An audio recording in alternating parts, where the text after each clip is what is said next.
आणि आमचे अध्यक्ष चव्हाण साहेब सगळेजण इथे येण्याचं कारण आहे की आम्हाला इथं महायुती करायची आहे. आमची महायुतीच्या संदर्भामध्ये सकारात्मक चर्चा झालेली आहे आणि निश्चितपणे आम्हाला राज्यामध्ये या जिल्ह्यामध्ये लातूरमध्ये देखील आम्हाला माहिती करायची आहे. साहेब, पुण्यामध्ये दोन्ही राष्ट्रवादी एकत्र येण्याची चर्चा सुरू होती. अशातच ती युती फिसकटल्याचं बोललं जातं. ते त्यांनाच विचार, त्यावरच्या लेवलच्या गोष्टी आम्हाला कशाला विचारणार.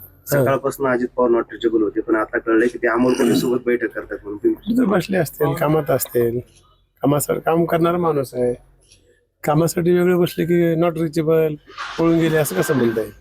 23 तारखेपासून फॉर्म भरणं सुरू झालेत, मात्र ज्यांना अजूनही युतीचा प्रश्न निकाली लागलेला नाही. किती वेळ लागेल का? कसं आहे, महायुती करायचं म्हणल्यावर शिवसेना आहे, बीजेपी आहे, राष्ट्रवादी काँग्रेस आहे, सगळ्याला एकत्र येणं, विषय मांडणं एकाच बैठकीमध्ये होत नाही ना निकाल. सगळ्या त्याला वेळ लागते. आज 2 दिवसात होऊन जाईल आमची युती.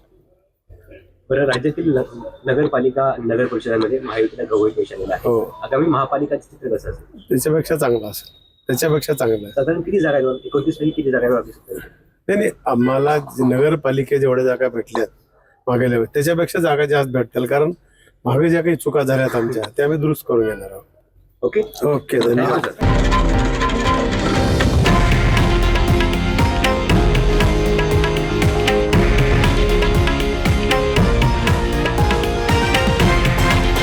हे आहे देशातील नंबर 1 न्यूज नेटवर्क आणि आपण पाहत आहात TV9 मराठी, एकमेव.